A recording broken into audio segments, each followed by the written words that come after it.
Evening. आज के इस लाइव सेशन में आप सब लोगों का स्वागत है। ठीक है, स्टार्ट करते हैं आज की क्लास। Good evening Jagmal. बहुत इजी चीज़ें हैं, आपको आती भी होंगी क्वांटम नंबर्स। बस आपको समराइज करा देता हूँ कुछ चीज़ों का। बाकी जो मैक्सिमम पार्ट, जो इम्पोर्टेंट पार्ट था, वो हम लोग डिस्कस कर चुके हैं। सबसे इम्पोर्टेंट पार्ट जो हमारा था वो एक तो एटॉमिक मॉडल्स, वो मैंने आपको विद न्यूमेरिकल्स बहुत अच्छे से बता दिए हैं। और दूसरा इम्पोर्टेंट पार्ट था वो था श्रोडिंगर इक्वेशन, वो भी हमने डिस्कस कर लिया है अच्छी तरह से। देखो, श्रोडिंगर इक्वेशन से हमने पढ़ लिया, समझ लिया है कि जो क्वांटम नंबर्स हैं वो बेसिकली श्रोडिंगर इक्वेशन की ही देन है। इसने दिए श्रोडिंगर इक्वेशन, मतलब एक तरह से जो साइंटिस्ट था उसने दिया। और एक्चुअल में ये कह सकते हैं कि जो क्वांटम मैकेनिक्स है, कौन सी मैकेनिक्स है? क्वांटम मैकेनिक्स है, उसने ही क्वांटम नंबर्स के बारे में बताया था। ठीक है, अब देखो इंपॉर्टेंट पार्ट क्या है कि अगर हमारे पास कोई भी एटम है, ध्यान से समझ लेना मेरी बात। देखो एक एक लाइन आप लोग समझ लेना। अगर आपके पास कोई भी एटम है और उसमें कोई भी इलेक्ट्रॉन है, कोई भी एटम है और कोई भी इलेक्ट्रॉन है, अगर इस इलेक्ट्रॉन के बारे में हमें कंप्लीट इंफॉर्मेशन चाहिए, ध्यान से समझ लेना मेरी बात। किसी भी एटम में कोई इलेक्ट्रॉन है और उस इलेक्ट्रॉन के बारे में अगर हमें कंप्लीट इंफॉर्मेशन चाहिए तो हमें बेसिकली 4 क्वांटम नंबर्स की नीड होती है। बस ये ध्यान रख लेना। ये जो एक्चुअल में क्वांटम नंबर हैं वो किसी भी इलेक्ट्रॉन का एड्रेस बताते हैं। बस आप लोग ये ध्यान रख लेना, ADDRESS। ये जो चारों क्वांटम नंबर हैं वो किसी भी इलेक्ट्रॉन का क्या बताते हैं? एड्रेस बताते हैं। अब एड्रेस कैसे बताया जाएगा? देखो 4 क्वांटम नंबर कौन कौन से हैं पहले तो ये समझ लो। एक तो हमारा है n, और इसको बोलते हैं प्रिंसिपल क्वांटम नंबर या मेन क्वांटम नंबर, ध्यान से समझ लेना। और दूसरा जो हमारा है वो l, इसको बोलते हैं देखो एजीमुथल, ध्यान से समझ लेना। या इसको बोलते हैं एंगुलर, बात समझ लेना, एजीमुथल या एंगुलर या सेकेंडरी, ध्यान से समझ लो, या फिर सब्सिडरी। ये सारा ध्यान रख लेना। ये चारों नाम जो हैं वो एल के हैं, एजीमुथल, एंगुलर, सेकेंडरी या सब्सिडरी क्वांटम संख्या। और हिंदी में बोलते हैं इसको द्विगंशी क्वांटम संख्या। क्लियर है? तीसरा जो हमारा इंपॉर्टेंट पार्ट है वो होती है एम, छोटा एम, और इसको बोलते हैं मैग्नेटिक क्वांटम नंबर या फिर ओरिएंटेशन क्वांटम नंबर। ठीक है, और जो हमारा फोर्थ नंबर का होता है उसको देखो, जो श्रोडिंगर इक्वेशन थी इसे 3 क्वांटम संख्याएं आई थी। जो फोर्थ नंबर की क्वांटम संख्या है जिसे एस से रिप्रेजेंट करते हैं, इसको बोलते हैं स्पिन क्वांटम नंबर। ये श्रोडिंगर इक्वेशन ने नहीं दी थी, मतलब इसका जो ये जो निकल के आई, इसका एक तरह से जो खोज हुई वो श्रोडिंगर इक्वेशन से नहीं थी, ये बाद की खोज है। ये भी आप लोग ध्यान रखना। तो कभी आपसे पूछ लिया जाए कि श्रोडिंगर इक्वेशन ने कौन कौन सी क्वांटम संख्याओं की डिस्कवरी की, तो आपको केवल 3 ही क्वांटम संख्याएं करके आना है, एन, एल और एम, एस नहीं करना है।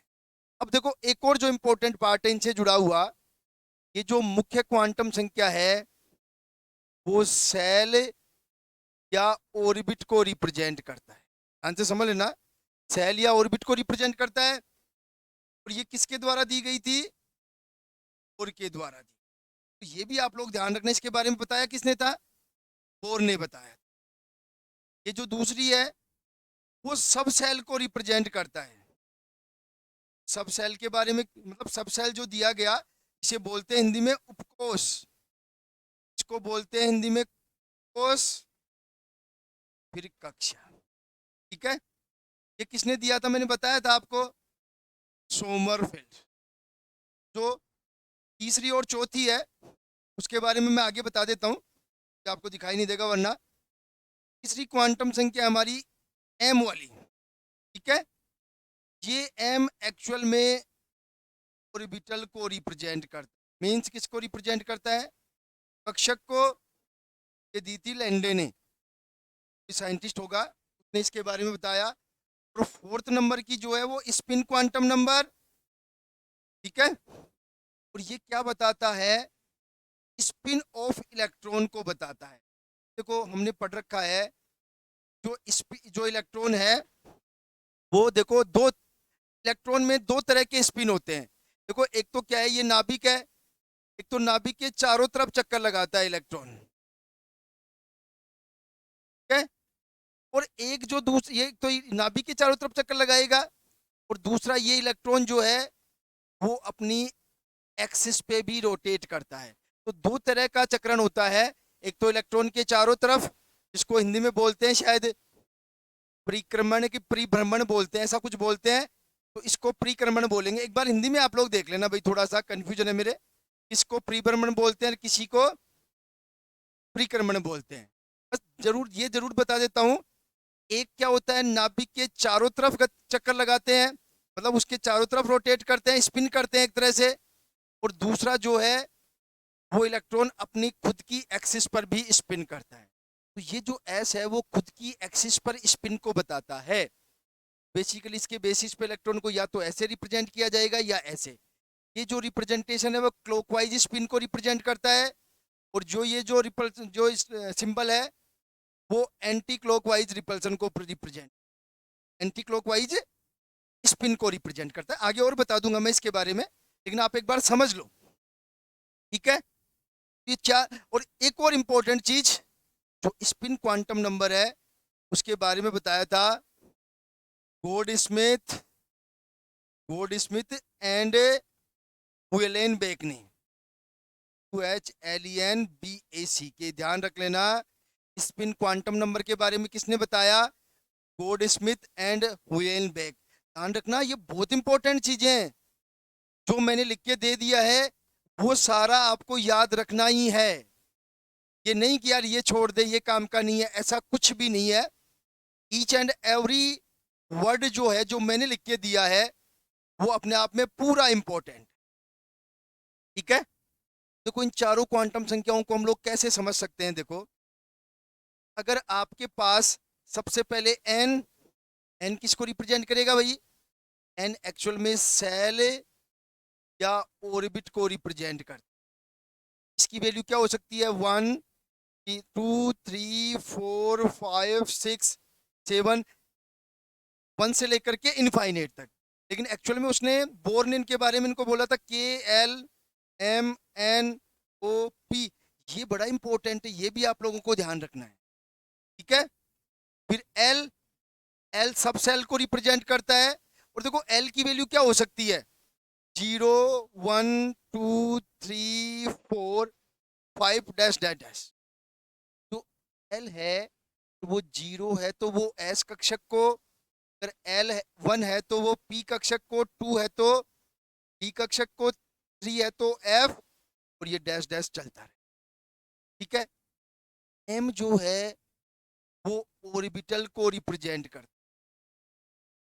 अब ये सब सेल है, एस पी डी एफ सब सेल है। अगर एल की वैल्यू 0 है तो वो एस सब सेल को रिप्रेजेंट करेगा, एल की वैल्यू 1 है तो वो पी सब सेल को रिप्रेजेंट करेगा, एल की वैल्यू 2 है तो वो डी सब सेल को रिप्रेजेंट करेगा, और अगर एल की वैल्यू 3 है तो वो एफ सब सेल को। अब एम जो है वो कक्षक को रिप्रेजेंट करेगा। देखो अगर एस है तो एस में एक ही कक्षक होता है, तो वो मतलब एस सब सेल में, पी सब सेल में 3 पी कक्षक होते हैं, पी एक्स, पी वाई और पी जेड में 5, डी सब सेल में 5 ऑर्बिटल्स होते हैं। कौन कौन से, dxy dxz dyz x square Y square and D square. इनके लिए m की वैल्यू क्या होगी वो मैं आगे बता दूंगा आप लोगों को।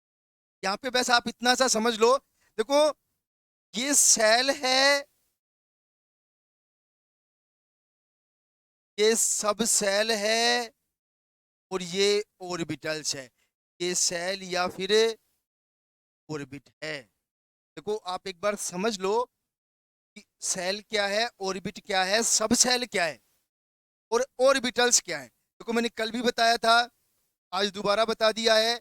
कहीं भी आपको कोई भी इशू नहीं होना चाहिए, क्योंकि देखो ये चीजें जब हम लोग कल कल जब हम लोग क्वेश्चन सोल्व करेंगे तब आपको ध्यान रखना है इन सारी चीजों का, क्योंकि आज तो हम लोग थ्योरेटिकल पढ़ रहे हैं ओनली। बस कल जो भी होगा हम लोग न्यूमेरिकल तो क्या कहेंगे, लेकिन क्वेश्चंस हम लोग सॉल्व करेंगे इनके बेसिस पे।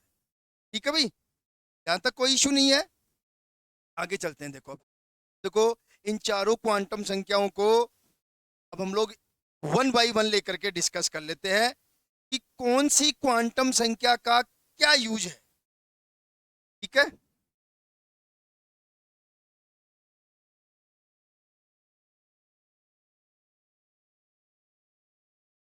ये भी चार क्वांटम संख्याएं मैंने बताई है, उन चारों को हम लोग वन बाई वन करके डिस्कस कर लेते हैं। देखो मैं फटा सब कुछ पता है आप लोगों को, कोई इशू नहीं है। तो सबसे पहले हम लोग डिस्कस करते हैं एन को क्या बोलते हैं, प्रिंसिपल क्वांटम नंबर। ये आप लोग ध्यान रखना, मुख्य क्वांटम संख्या क्या बोलते हैं इसको, मुख्य क्वांटम संख्या। तो मुख्य क्वांटम संख्या के बारे में मैंने पहले ही बता दिया कि अगर n की वैल्यू 1 2 3 4 5 6 डैश डैश, तो ये किस किस को रिप्रेजेंट करेगा, के L M N O P, ये सेल या ऑर्बिट को रिप्रेजेंट, ध्यान रख लेना अच्छी तरह से। ठीक है, अब देखो इंपॉर्टेंट पार्ट, एन जो है मैंने क्या कहा, किसी भी इलेक्ट्रॉन का अगर एड्रेस बताना है या इलेक्ट्रॉन की पोजीशन बतानी है तो हमें चार क्वांटम नंबर चाहिए। और चार क्वांटम नंबर में से कौन सा क्वांटम नंबर किस किस के बारे में बताएगा वो हम लोग डिस्कस करने वाले हैं। देखो जो एन है ना, वो एन अभी मैं बता दूंगा कैसे। एक तो ये देखो रेडियस को बताता है, मतलब ऑर्बिटल की ऑर्बिट की रेडियस को बताएगा, इलेक्ट्रॉन की एनर्जी को बताएगा, और एक तरह से देखा जाए तो ये इलेक्ट्रॉन की वेलोसिटी को भी बताएगा। तीनों चीजों के बारे में बताता है। ये आप लोग ध्यान रखें कि जिस जिस फॉर्मूले में एन आएगा ना, इसका मतलब एन उन सब के बारे में बताएगा। और आप लोग चेक कर लो, देखो रेडियस का फॉर्मूला क्या बताया था बोर ने, 0.529 into N square upon Z angstrom. का मतलब मैं क्या कह सकता हूं कि अगर हम लोग बात करें एन का मान जितना ज्यादा होगा रेडियस उतनी ही ज्यादा होगी। मीन्स जो इलेक्ट्रॉन होगा वो न्यूक्लियस से उतनी ज्यादा दूरी पर होगा। बिल्कुल सही है। अगर हम लोग बात करें एनर्जी की, तो एनर्जी मैंने बताई थी 13.6 Z square upon N square electron volt पर एटम।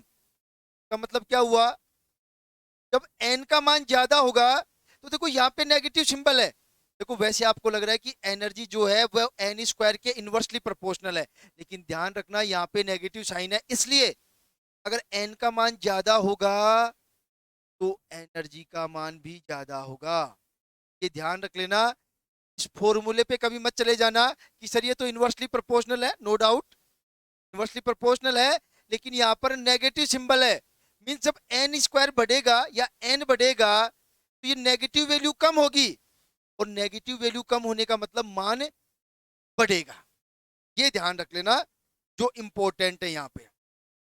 ठीक है, इसके अलावा जो एंगुलर मोमेंटम है उसको भी कैलकुलेट कर सकते हैं हम लोग। मैंने बताया था एम वी आर बराबर एन एच अपॉन 2 पाई, तो यहाँ पे एन आ रहा है। तो अगर हमें किसी भी इलेक्ट्रॉन के लिए एंगुलर मोमेंटम निकालना है या किसी भी पर्टिकुलर ऑर्बिट का एंगुलर मोमेंटम निकालना है, तो वो भी हम लोग किसकी हेल्प से निकाल सकते हैं? एन की हेल्प से निकाल। ध्यान रख लेना, एनर्जी के बारे में बता रहा है, इलेक्ट्रॉन की एनर्जी के बारे में बता रहा है, ऑर्बिटल की रेडियस के बारे में बता रहा है, इलेक्ट्रॉन की वेलोसिटी के बारे में बताएगा। ठीक है। अब देखो कुछ इंपॉर्टेंट चीजें आपको ध्यान रखनी है। देखो आपके पास कोई भी सेल है, सपोज ये एन, आपको ये ध्यान रखना है कि किसी भी सेल में, किसी भी सेल एन में कितने सब सेल होंगे। पहली चीज तो ये ध्यान रख लेना, तो आपको रखना है याद एन स्क्वायर। और अगर सब सेल हो गया, सब सेल के बाद अगर हम लोग बात करें तो किसी भी सेल में कितने इलेक्ट्रॉन हो सकते हैं, वो ध्यान रख लेना 2n²। आप लोग कोई भी एग्जांपल लेकर के समझ लो, सपोज n बराबर 1 है, तो सब सेल भी कितना होगा 1, और इलेक्ट्रॉन कितने होंगे 2, 1 की पावर 2, तो ये तो 1 हो गया, तो कितने आएंगे 2। देखो अब l का मतलब, ये यहाँ पे हमने क्या लिया है, सब सेल 1 हो गया, n बराबर 1 है। तो देखो ध्यान से समझना, यहाँ पे ये जो डिस्कस हम लोग कर रहे हैं वो 1s कक्षक का है, कि 1s कक्षक में n की वैल्यू कितनी आई 1, और सब सेल s है, तो अगर l की वैल्यू देखें यहाँ पे, तो l की वैल्यू 0 है। ठीक है। और इलेक्ट्रॉन कितने हो गए 2।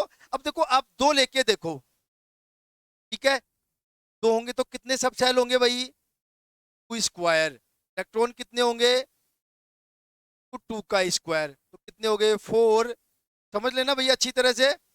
और ये कितने हो गए 2 इंटू 4 बराबर 8। अब देखो 2 का मतलब क्या है कि यहाँ पे 2s और 2p होगा। देखो एक तो s कक्षक और 3p कक्षक, तो टोटल कितने कक्षक हुए। तब सब सेल में टोटल अगर हम लोग बात करें तो कितने हो जाएंगे ईश्वरी, सब सेल, तब सब सेल में ऑर्बिटल्स हैं, ये शायद गलत बोल दिया था। अब आप लोग ध्यान रखना, सेल और सेल सही है, किसी भी, तब एक तरह से ये सेल है, उसमें सब सेल होंगे n। ध्यान रख लेना। पर आगे बताता हूं आपको दोबारा थोड़ा सा, पर दोबारा देख लो आप लोग। देखो मैं क्या कह रहा हूं, कोई भी सेल है, इसमें सब सेल कितने होंगे। ठीक है, सेल में सब सेल, लिख देता हूं क्लियर कट, सेल में सब सेल और सब सेल में ऑर्बिटल, सब सेल में ऑर्बिटल्स। ठीक है। और किसी भी सेल में टोटल इलेक्ट्रॉन, ये हमें निकालना है। ये कुछ थोड़ा सा कम छोड़ दिया था, पर दोबारा हम लोग यहां से देख लेंगे अच्छे से, कोई इशू नहीं है। देखो अगर आपके पास सपोज सेल, सेल या कोष, सपोज एन को एन है, सब सेल एल, ऑर्बिटल्स वाली कहानी आपको पता ही है, और टोटल इलेक्ट्रॉन, तो सपोज एन बराबर हमारे पास 1 है, इसमें सब सेल कितने होंगे भाई, सब सेल इसमें एन ही होंगे।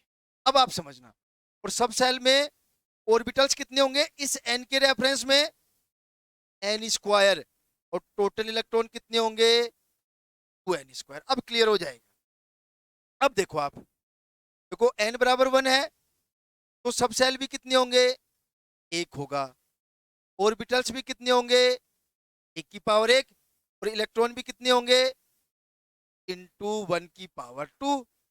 देखो अगर 1 होगा तो सब सेल, मतलब सब सेल भी कितने होंगे 1, और सब सेल में ऑर्बिटल भी कितने होंगे 1, इलेक्ट्रॉन कितने होंगे 2। कैसे समझ सकते हैं, सारी कहानी है 1s। 1s के लिए n का मान कितना है 1, 1 लिख दिया। देखो 1s है तो 1 के साथ केवल s ही आता है, 1 के साथ केवल s ही आता है। ठीक है। सब सेल में ऑर्बिटल्स, तो s में आपको पता है एक ही कक्षक होता है, और एक कक्षक में कितने इलेक्ट्रॉन आ सकते हैं 2 इलेक्ट्रॉन। ठीक है। अब अगर हम लोग n बराबर 2 ले लें, देखो सब सेल भी कितने होंगे 2 होंगे, 2 कौन कौन से होंगे 2s एंड 2p। अब देखो ऑर्बिटल्स कितने होंगे, की पावर 2 तो कितने, 4। देखो एक तो s और 3p। इलेक्ट्रॉन कितने भरे जाएंगे, 2 × 2 का स्क्वायर, 8 इलेक्ट्रॉन। तो आप खुद समझ लो कैसे आपको निकालना है। ये फॉर्मूले आपको हमेशा ध्यान रखने हैं। अब अगर आपसे कह दिया जाए, ध्यान से समझना, n बराबर 4 है तो सब सेल कितने होंगे, 4 होंगे। कौन कौन से, 4s, 4p, 4d और 4f, ये 4 सब सेल हो गए हैं। ठीक है। अब देखो ऑर्बिटल्स कितने होंगे, देखो एक इसका, 3 इसके, 5 इसके और 7 इसके, कितने हुए, 7 और 5 12, 3 15 और 1 16। ठीक है। तो देखो 16 होने चाहिए। 16 कैसे होंगे, देखो 4 का स्क्वायर तो 16 आ गए ना। इलेक्ट्रॉन कितने भरे जाएंगे, देखो मैं इसके इलेक्ट्रॉन इसके पास में बता रहा हूँ, यहीं पे देखना इलेक्ट्रॉन कितने होंगे। देखो 2n स्क्वायर करना है, 2 × 4 का स्क्वायर तो कितने हो गए, 32 इलेक्ट्रॉन। अब आप लोग ये बता दो कि इन चारों चीजों में आपको कोई कंफ्यूजन है क्या। और अगर आपको कंफ्यूजन नहीं है तो आप लोग ये बता दो, अगर n बराबर 5 है, देखो सब सेल कितने होंगे, ऑर्बिटल्स कितने होंगे और टोटल इलेक्ट्रॉन्स कितने होंगे। फटाफट रिप्लाई कर दो भाई आप लोग। सब सेल, ऑर्बिटल्स और इलेक्ट्रॉन्स कितने होंगे अगर n बराबर 5 है तो। अब आप लोग फटाफट रिप्लाई कर दो। देखो बिल्कुल 32 इलेक्ट्रॉन हो जाएंगे। आप लोग फटाफट अब क्वेश्चन का रिप्लाई कर दो कि अगर n बराबर 5 है तो सब सेल कितने होंगे, ऑर्बिटल्स कितने होंगे। वैसे ये थोड़ा सा क्लियर नहीं हो पाएगा, लेकिन एक बार बताने की कोशिश करना आप लोग। देखो n बराबर 5 है तो सब सेल 5, बिल्कुल सही है। n बराबर 5 तो सब सेल 5। ऑर्बिटल्स का फॉर्मूला क्या है, n स्क्वायर, तो 25। और इलेक्ट्रॉन कितने होंगे, 2n स्क्वायर, तो 2 × 5 का स्क्वायर तो कितने आ जाएंगे, 50। देखो अब मेरे को लगता नहीं इन सारी चीजों में आपको कोई इश्यू रहेगा। ठीक है भाई, आगे चले। अब हम लोग बात कर लेते हैं दूसरी क्वांटम संख्या की। और दूसरी जो हमारी क्वांटम संख्या है वो क्वांटम संख्या है हमारी एल। इसको बोलते हैं एजीमुथल या द्विगंशी क्वांटम संख्या। देखो ये किसकी, देखो सबसे पहले तो वो इंपॉर्टेंट पार्ट इसने बताया इसके बारे में, सोमरफेल्ड ने, पहला इंपॉर्टेंट पार्ट। ठीक है। इसको रिप्रेजेंट करता है, सब सेल को रिप्रेजेंट। ठीक है। इसके अलावा मोस्ट इंपॉर्टेंट पार्ट, किसी भी ऑर्बिटल की शेप को, शेप ऑफ ऑर्बिटल्स को रिप्रेजेंट करता है। ठीक है। और इसके अलावा एंगुलर मोमेंटम इसके द्वारा कैलकुलेट किया। ये आप लोग ध्यान रखें क्या क्या यूज है। एल के बारे में किसने बताया, सोमरफेल्ड ने। इसको रिप्रेजेंट करता है सब सेल को। इसके बारे में बताता है शेप ऑफ ऑर्बिटल्स के बारे में बताता है। इसके अलावा किसी भी एटम के लिए एंगुलर मोमेंटम को भी कैलकुलेट कर सकते हैं इस एल की हेल्प से। ठीक है। देखो सबसे पहले तो हम लोग बात करते हैं possible values of L, possible values of L. तो किसी भी एन के लिए जो एल की वैल्यूज होती हैं वो 0 टू n-1 होती है। पहली चीज आप लोग ये ध्यान रख लेना कि अगर सपोज आपके पास n बराबर 4 है तो उसके लिए l की वैल्यूज क्या क्या हो सकती है, 0 1 2 और 3। देखो टोटल l कितने होंगे, n ही होंगे। अगर आपके पास किसी के लिए n की वैल्यू दे रखी है तो उसके लिए l की कितनी वैल्यू होंगी, n ही होंगी। कौन कौन सी होंगी, 0 से लेकर के n-1 तक होंगी। तो ध्यान रखना मैक्सिमम कोशिश में जो एल होता है वो हमेशा एन से लेस देन होता है, तब एन ग्रेटर देन एल होता है। आपको कभी भी अगर 4 क्वांटम संख्याएं दे करके पूछे तो आप इस पॉइंट का बड़ा इंपॉर्टेंट रोल होगा। आपको एन को कभी भी एल के बराबर बराबर भी नहीं करना और ज्यादा भी नहीं करना है, हमेशा एन को ध्यान रखना है। ये बड़ा इंपॉर्टेंट फॉर्मूला है, मैं कल बताऊंगा जब हम क्वेश्चन सोल्व करेंगे, तब आपको ये चीजें समझ में आएंगी कि एन एल जो है ऑलवेज लेस देन एन होगा। ठीक है भाई। इसके अलावा जनरली मैंने चीज बताई दी है, अगर एल बराबर 0, एल बराबर 1, एल बराबर 2, एल बराबर 3 है, ये एस ऑर्बिटल को, ये पी ऑर्बिटल को, ये डी ऑर्बिटल को और ये एफ ऑर्बिटल। देखो एन बराबर 4 है, ये चारों वैल्यूज होंगी एल की। इसका मतलब इसमें 4 ऑर्बिटल, 4 सब सेल होंगे। कौन कौन से? एस पी डी और एफ। सही है, बिल्कुल कोई इशू नहीं है। टोटल वैल्यू कितनी होंगी किसी भी एन के लिए? एल की टोटल वैल्यू कितनी होंगी? एन। कौन सी होंगी? 0 to n-1। बट ये भी कंडीशन ध्यान रखनी है कि N always greater than L. ठीक है।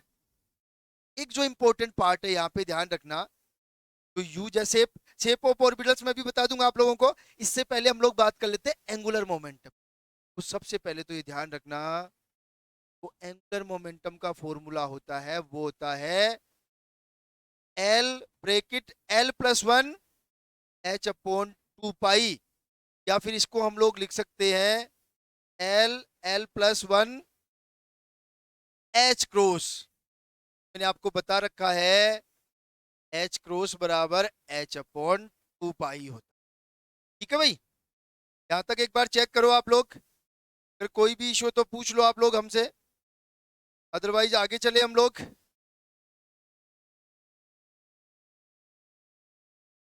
अगर यहां तक कोई भी इशू है तो आप लोग पूछ लो एक बार, अदरवाइज आगे चले हम लोग।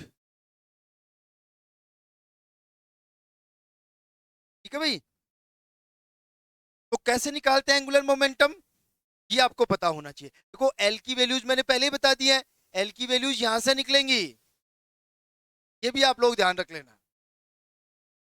ठीक है, यहां तक कोई इशू नहीं है। अगर कोई इशू नहीं है तो फिर आप लोग मेरे को इस क्वेश्चन का आंसर बता दो। और मेरा क्वेश्चन ये है आपसे, 1s 3s 3d और 2p, ये 4 सब सेल है आपके पास, इनका आपको एंगुलर मोमेंटम बताना है। फटाफट बता दो। और किस फॉर्म में बताना है आपको?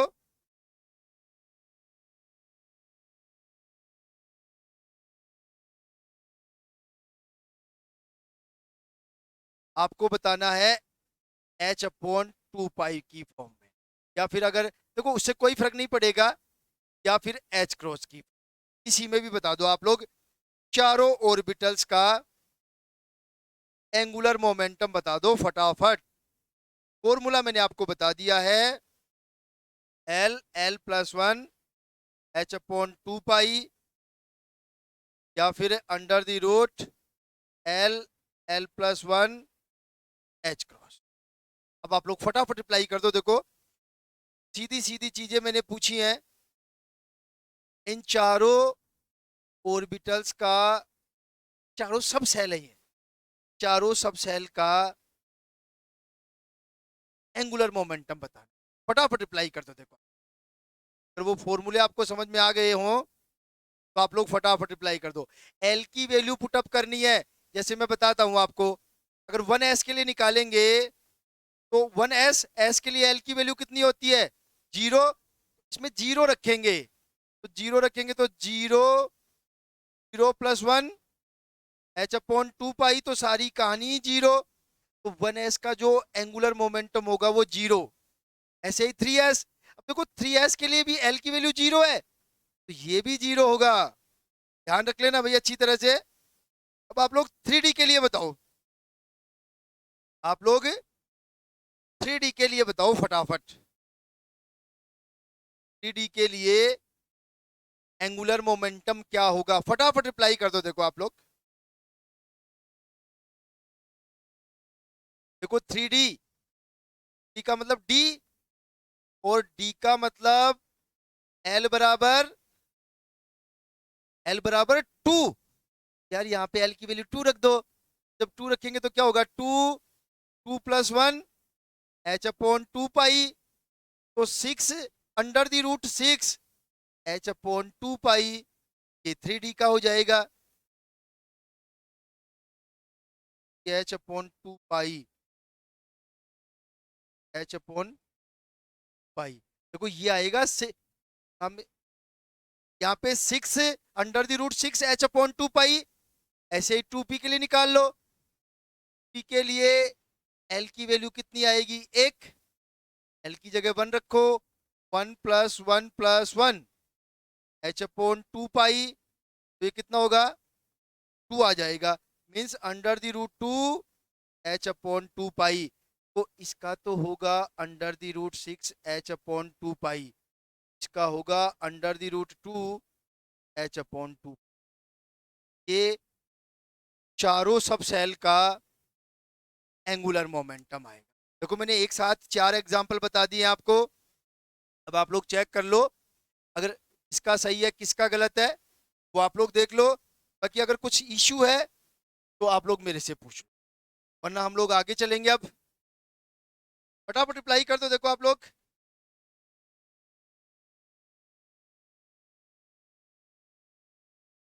मैं आपको फिर बता देता हूं, आप एटॉमिक स्ट्रक्चर को हल्के में मत ले लेना।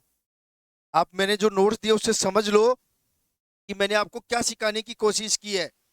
मतलब एक भी ट्यूशन यहाँ से बाहर नहीं जाना चाहिए आपका, ये आप लोग ध्यान रख लेना।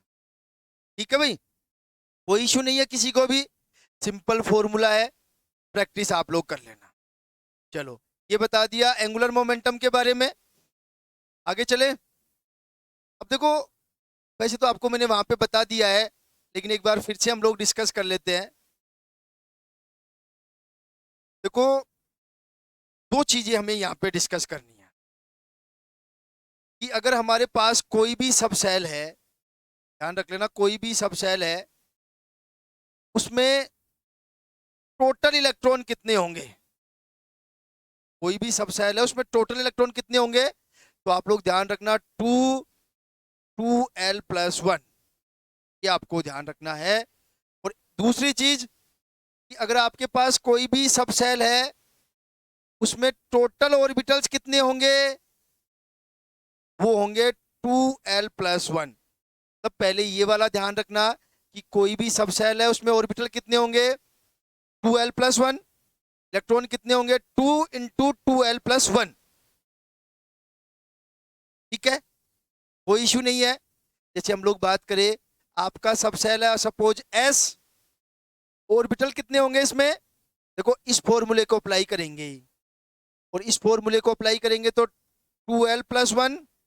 सबको पता है कि s के लिए l की वैल्यू कितनी होती है भाई, s के लिए l की वैल्यू होती है 0। तो इसमें 0 रखेंगे तो ये आ जाएगा 1। तो देखो, अगर आपके पास सब सेल s है तो उसमें ऑर्बिटल कितने होंगे, ओनली 1। और टोटल इलेक्ट्रॉन कितने होंगे, यहां से गुणा कर लेंगे, टोटल इलेक्ट्रॉन आ जाएंगे। तो अगर आपका सब सेल p है तो p के लिए l की वैल्यू कितनी होती है भाई, 1। तो देखो इसमें 1 रखेंगे तो कितना आएगा, 3। और टोटल इलेक्ट्रॉन कितने आ जाएंगे, 3 दूनी 6। अगर d है तो यहाँ पे कितना आ जाएगा, 2 रखेंगे ना l की जगह, तो 2 दूनी 4 और 1 5। टोटल इलेक्ट्रॉन हो जाएंगे 10। अगर f है तो 7, क्योंकि f के लिए l की वैल्यू होती है 3। तो 3 दूनी 6 और 1 7, टोटल इलेक्ट्रॉन हो जाएंगे 40। ये ध्यान रखना, ये बहुत इंपॉर्टेंट है। अब आप लोग समझ ही गए होंगे कि एक दूसरा जो इंपॉर्टेंट पार्ट है हमारे पास, अगर आपके पास n बराबर 1 है तो सब सेल कौन सा होगा, s, ओनली 1s। अगर n बराबर 2 है तो 2s और 2p। और अगर n बराबर 3 है तो 3s 3p और 3d। और अगर n बराबर 4 है तो 4 सब सेल होंगे। कौन से होंगे, 4s 4p 4d 4f। ये आप लोग हमेशा ध्यान रखना। ठीक है, एक और इंपॉर्टेंट पार्ट मैंने अभी बताया था, जो L है वो ऑर्बिटल्स की शेप को भी बताता है। और आप लोग ध्यान रखना, एस के लिए एल की जो वैल्यू होती है वो 1 होती है और 0 होती है।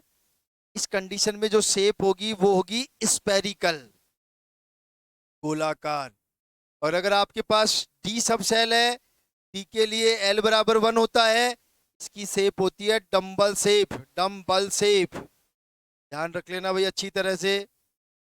अगर आपके पास सॉरी पी वाला है ये, सॉरी, और अगर आपके पास डी है तो एल बराबर कितना होता है 2, और इसकी जो शेप होती है वो होती है डबल डम्बल शेप। आपको ध्यान रखना है भाई। और एफ के लिए एल बराबर 3, आपको सबको ही पता है इनकी जो शेप होती है वो कॉम्प्लेक्स होती है। ये आपको हमेशा ध्यान रखना, ठीक है। कोई इश्यू हो आप लोगों को यहां तक तो आप लोग ध्यान रख लेना, ठीक है। शेप के बारे में देखो सबको पता है, ये सारी नॉर्मल चीजें हैं, बस थोड़ा सा एक रिवाइज हो जाएगा आपका, एक जगह सारा मैटर मिल जाएगा, ठीक है। एक बड़ा इंपॉर्टेंट जो आपको फॉर्मूला ध्यान रखना है कि अगर एन सेम है, एन तो क्या है, सेम है, उस कंडीशन में मान लो एन है और एन का मान अगर 4 या 4 से ज्यादा है तो इसमें कितने सब सेल होंगे, 4 ही होंगे, एस पी डी और एफ। सही है बिल्कुल। सपोज एन बराबर 4 है तो सब सेल कौन कौन से होंगे, 4s, 4p, 4d और 4f। मैं क्या कह रहा हूं, देखो दो तरह की चीजें पढ़ रहे हैं हम लोग। एक तो हम लोग पढ़ रहे हैं एनर्जी ऑफ ऑर्बिट्स। तो देखो यहां तो मैंने बता दिया है कि ऑर्बिट की एनर्जी एन का मान बढ़ने पर बढ़ेगी, समझ में आ रही है मेरी बात।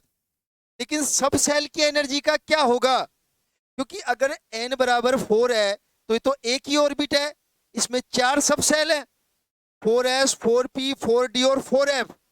तो ध्यान रखना इनकी एनर्जी का सीक्वेंस क्या होगा, हमेशा एस पी डी और एफ होता है। मीन्स एफ जो सब सेल है उसकी एनर्जी सबसे ज्यादा, फिर डी की, फिर पी की, फिर एस की।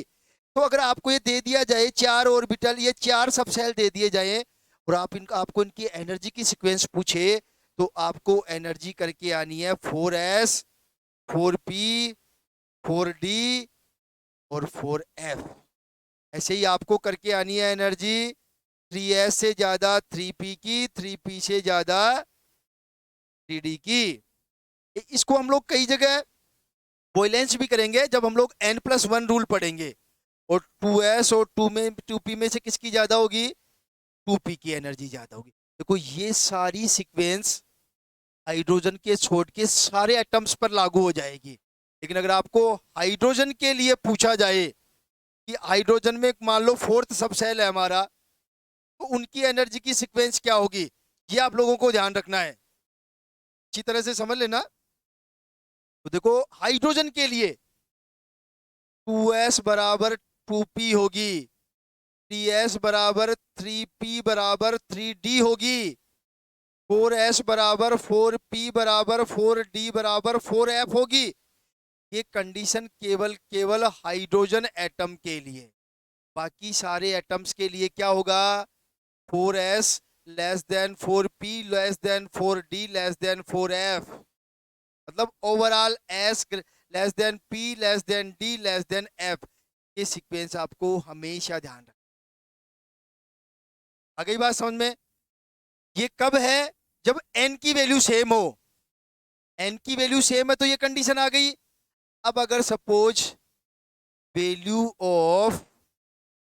ऑफ l सेम है, सपोज हम लोग बात कर ले 3d, 3d के बाद में अगर हम लोग बात करें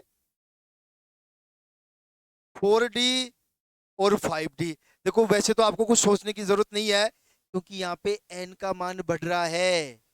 l भले ही सेम है सबके लिए, d के लिए l सेम है, लेकिन n का मान बढ़ रहा है।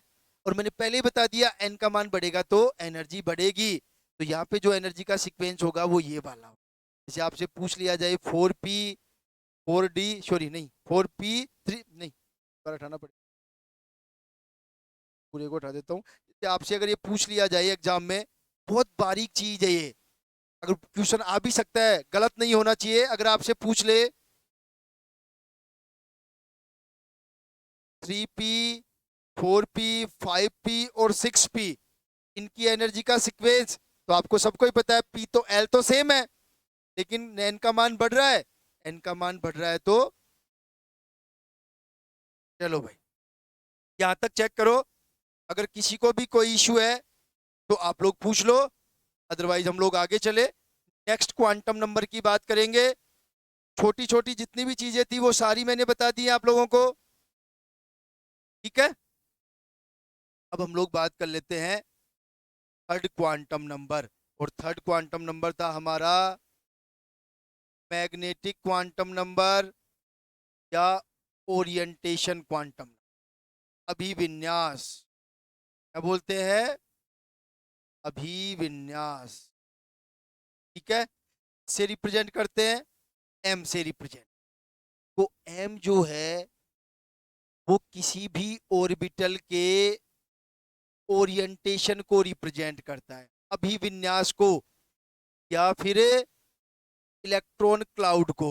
देखो इलेक्ट्रॉन क्लाउड को ही ऑर्बिटल कहते हैं, जहां पे इलेक्ट्रॉन क्लाउड 90% से ज्यादा होगा उसी को ओरिएंटेशन बोलेंगे, मतलब उसी डायरेक्शन में ऑर्बिटल होगा, ठीक है। अगर हम लोग अब इसके अगर अगर हम लोग आगे बात करें, तो जो एम वैल्यूज है वो एल पे डिपेंड करती हैं, तो एम की टोटल वैल्यू कितनी होंगी वो एल पे डिपेंड करता है, और एम की टोटल वैल्यू जो होती है वो 2l+1 होती है, ये आप लोग ध्यान रखें। टोटल वैल्यू जो होती है वो कितनी होती है, 2l+1, अभी मैं बता दूंगा आप लोगों को, वो आप लोग ध्यान रख लेना, लेकिन एक सिंपल सा फॉर्मूला आप लोगों को ध्यान रखना है, ठीक है। देखो अब हम लोग एक एक लेके चलते हैं।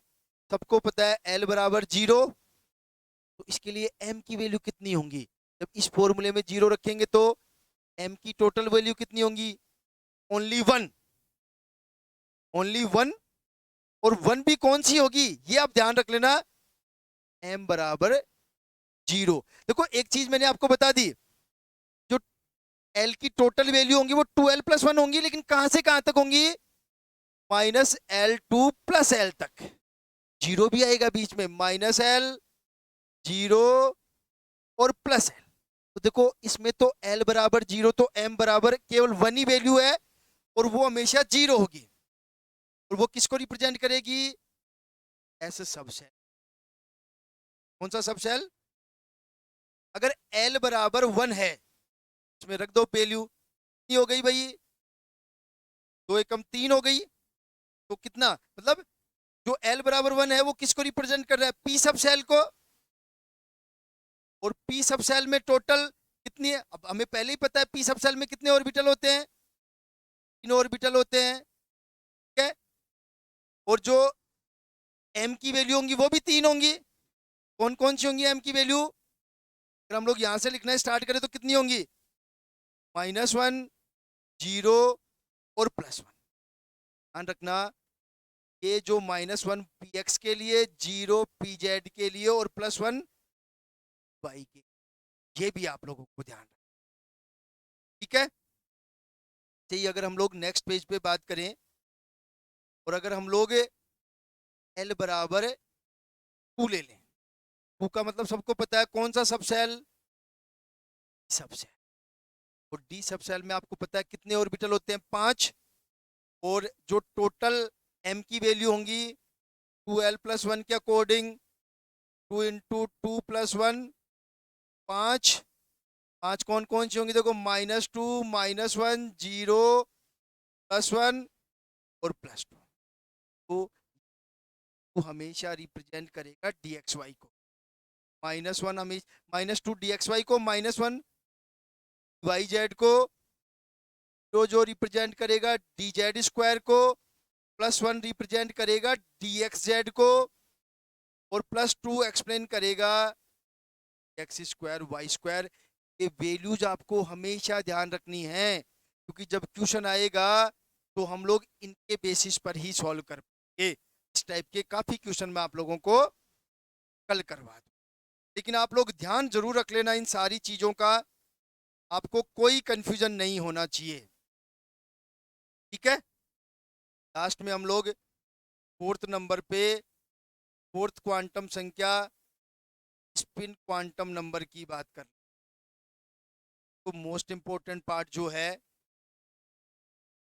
जो स्पिन क्वांटम नंबर है जिसको एस से रिप्रेजेंट करते हैं, ये इलेक्ट्रॉन के स्पिन की डायरेक्शन को बताता है। और कब बताता है? जब इलेक्ट्रॉन अपनी ओवन एक्सिस पर स्पिन कर रहा हो, मतलब एक तरह से रोटेशन कर रहा हो, रोटेट हो रहा हो खुद की एक्सिस पे।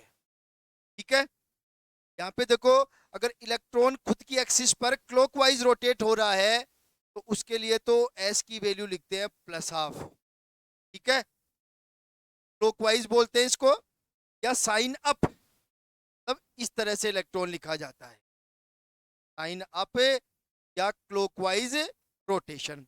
और अगर एंटी क्लॉकवाइज रोटेशन करता है तो इसको लिखते हैं -½ या स्पिन डाउन, बोलते हैं इसको स्पिन डाउन। ठीक है, एक और इंपॉर्टेंट पार्ट अगर आपसे देखा जाए इस स्पिन क्वांटम नंबर के बारे में, देखो जो एल था वो एंगुलर मोमेंटम को बता रहा था, और जो एस है वो स्पिन एंगुलर मोमेंटम को बताएगा, स्पिन एंगुलर मोमेंटम को बताएगा। और जैसे एंगुलर मोमेंटम का फॉर्मूला था वैसे स्पिन एंगुलर मोमेंटम का फॉर्मूला होगा, और वो होगा s+1 h/2π, या फिर वही कहानी वापस दोहरा दे, s+1 h क्रॉस। ये स्पिन एंगुलर मोमेंटम का फॉर्मूला होता है। लोग समझ लो, देखो अच्छी तरह से, अगर आपको कोई भी इशू हो तो पूछ लेना आप लोग।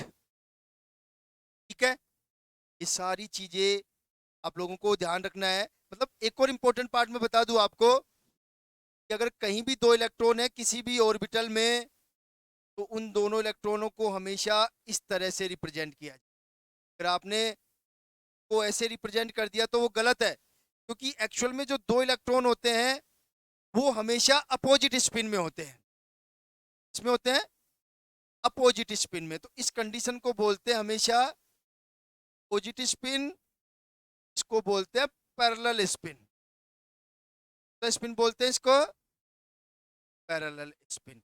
ध्यान रखना, कभी भी दो इलेक्ट्रॉनों को इसी तरह से लिखना है, इस तरह से कभी भी मत। तो हम लोग आगे और पढ़ लेंगे जब हम लोग इलेक्ट्रॉन बनने के रूल पढ़ेंगे, उससे रिलेटेड भी है ये। एक बार आप लोग ये चीजें समझ लेना चारों क्वांटम नंबर्स के बारे। ठीक है, तो अब दो चीजें हैं, जो इंपॉर्टेंट पार्ट है वो मैं बता रहा हूं आप लोगों को। देखो क्या है, एंगुलर मोमेंटम पढ़ लिया है। एंगुलर मोमेंटम का फॉर्मूला मैंने क्या बताया, l+1 h/2π। और हमने अभी पढ़ा स्पिन एंगुलर मोमेंट, है भाई, अब फॉर्मूला मैंने आपको बता दिया, s+1 h/2। तो आप लोग मेरे को ये बता दो, इन दोनों को जोड़ने पर टोटल एंगुलर मोमेंटम आएगा, उसका फॉर्मूला क्या होगा? देखो एक चीज और बता दूं, यहाँ पे जो s है वो टोटल स्पिन को रिप्रेजेंट करता है।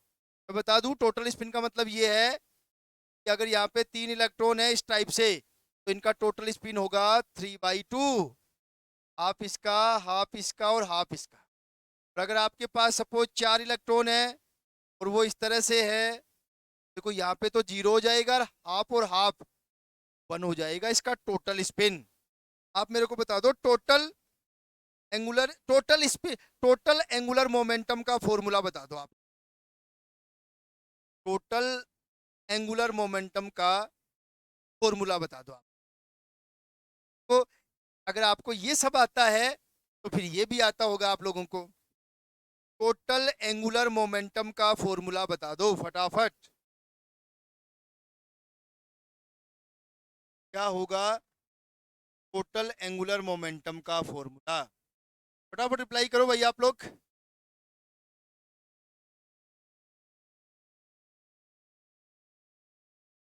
टोटल एंगुलर मोमेंटम का फॉर्मूला क्या होगा? दोनों चीजें अगर आपको आती हैं तो वो भी आपका आना चाहिए।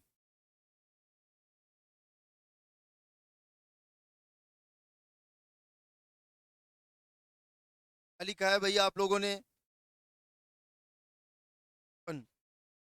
जे+1 का स्क्वायर, बिल्कुल ध्यान रख लेना। टोटल एंगुलर मोमेंटम का फॉर्मूला होता है अंडर द रूट जे+1 h/2 स्क्वायर 2 पाई, या फिर अंडर द रूट जे+1 एच क्रॉस। ये टोटल एंगुलर मोमेंटम को रिप्रेजेंट करता है। और जे क्या होता है? तो जे को दो फॉर्मूले से निकालते हैं, L-S और जे बराबर होता है L+S। अगर किसी भी एटम का इलेक्ट्रॉनिक कॉन्फ़िगरेशन हाफ फिल्ड है तब तो हम लोग फॉर्मूला यूज करते हैं L-S। और अगर आपका इलेक्ट्रॉनिक कॉन्फ़िगरेशन हाफ फील्ड से कम, लेस देन हाफ फील्ड, अगर आपका इलेक्ट्रॉनिक कॉन्फ़िगरेशन हाफ फील्ड है या फिर मोर देन हाफ फील्ड है, मोर देन हाफ फील्ड है, आपको फॉर्मूला यूज करना है L+1। ठीक है भाई। उसके बाद देखो, अब हम लोग देखो, एक तो नोट्स के बारे में मैंने आपको कल बता दिया था, नोट्स के बारे में मैंने लिख के दे दिया और बाकी सारा मैंने कल आपको बता दिया था नोट कैसे निकाल। एक चीज और है आपकी ऑर्बिटल्स। आपको कहा था जो ऑर्बिटल है किसी भी मतलब 3D में वो स्पेस है जहां इलेक्ट्रॉन पाई जाने की प्रोबेबिलिटी मोर देन 90% होती है। और किसी भी ऑर्बिटल का जो रिप्रेजेंटेशन होता है वो 3 क्वांटम नंबर से होता है, N, L और M से। तो इसको कैसे लिखा जाता है? साइन N, L और M। ध्यान रखना, इसको लिखा जाएगा जैसे मैंने लिख दिया, सपोज 100। इसके लिए देखो n बराबर तो 1 है, l बराबर 0 है और m बराबर भी 0 है। ये कौन से ऑर्बिटल को रिप्रेजेंट कर रहा है भैया आप लोग देख लो। n बराबर 1 तो 1, l बराबर 0 तो s, और m बराबर 0 तो s, तो केवल एक ही ऑर्बिटल होता है। आपको लिख के ये दे दिया जाए साइन 320। ये ध्यान रख, देखो n बराबर 3, l बराबर 2, m बराबर 0। देखो n बराबर 3 तो 3, l बराबर 2 किसके लिए होता है? d। और m बराबर 0 कौन से d के लिए होता है? तो आपको सबको पता है, मैंने अभी बताया था, m बराबर 0 जो होता है वो dz² के लिए। आपको ऐसे लिख के दे दिया जाए ना, ये कौन से ऑर्बिटल को रिप्रेजेंट कर रहा है? स्क्वायर। इस तरह से आपको पता लगाना है कि इन 3 क्वांटम नंबर के बेसिस पे हम लोग कैसे ऑर्बिटल का पता लगा सकते हैं ये कौन से ऑर्बिटल को रिप्रेजेंट कर रहे हैं। एक और लाइन मैंने लिख के दी आप लोगों को नोट्स में, न्यूक्लियस एंड इनफाइनाइट। कल बताया था, आप लोग ध्यान रखना अच्छी तरह से, न्यूक्लियस और इनफाइनाइट को कभी भी नोट कंसीडर नहीं कर। ठीक है। अब देखो कल की क्लास में हमें क्या डिस्कस करना है। तो एक तो हम लोग डिस्कस करेंगे shape of orbitals, means orbitals के डायग्राम मैं आपको बता दूंगा, वैसे सारा पता ही है आप लोगों को, एक बार हम लोग डिस्कस करेंगे। और एक हम लोग पढ़ेंगे ऑफ रूल, मींस इलेक्ट्रॉन भरने के रूल पढ़ेंगे। यहाँ पे हम लोग 3 रूल पढ़ेंगे एक तरह से। एक तो ऑफ वो एक कॉमन रूल है जिसमें तीन तीन अलग से रूल है, N+L रूल, उनसे जो है मल्टीप्लिसिटी रूल, और पॉली एक्सक्लूजन प्रिंसिपल। हम लोग कह सकते हैं कुंड की अधिकतम बहुलकता का सिद्धांत, और पोली का अपवर्जन से, झुंड की अधिकतम बहुलकता का सिद्धांत और पोली अपवर्जन, ये हम लोग कल डिस्कस करेंगे। और कुछ इलेक्ट्रॉनिक विन्यास बताऊंगा आप लोगों को जो एक्सेप्शनल हैं, वो आप लोगों को हमेशा ध्यान रखना है, मैं बता दूंगा, याद आप लोगों को रखना है। वैसे मैं बता दूं कहाँ से याद करना है। NCERT 11th class clear cut दे रखा है, उन सारे इलेक्ट्रॉनिक कॉन्फ़िगरेशंस पे स्टार दे रखा है जो एक्सेप्शनल इलेक्ट्रॉनिक कॉन्फ़िगरेशन रखते हैं। ठीक है, यहाँ तक कल एक बार मेरी कोशिश रहेगी, कल इस चैप्टर को हम लोग एटॉमिक स्ट्रक्चर को खत्म करें, अगर नहीं होता है तो एक क्लास और रख लेंगे हम लोग। ठीक है, आज तक की क्लास में अगर कोई इश्यू हो आप लोगों को तो आप लोग बता दो, अदरवाइज हम लोग आज की क्लास को खत्म करते हैं। फटाफट रिप्लाई कर दो, देखो आप लोग अगर कोई भी इश्यू है किसी को भी।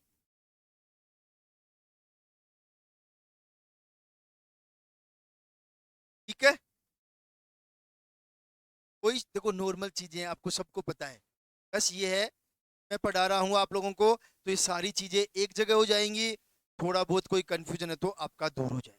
देखो जो बहुत अच्छी चीजें थी, जैसे फिजिकल पे हमें बहुत अच्छा जोर देना था, हमने कोशिश कर ली। यहाँ भी हम पूरी, ऐसा नहीं है कि हम मेहनत पूरी नहीं कर रहे, मैं मेरी पूरी कोशिश कर रहा हूँ, आप लोग देख सकते हो। लेकिन अब ये चीजें कॉमन है, अब सबको इन चीजों के बारे में पता होता है। ठीक है, आज के लिए इतना ही, कल मिलेंगे सेम टाइम पे, तब तक के लिए सबको शुभ रात्रि।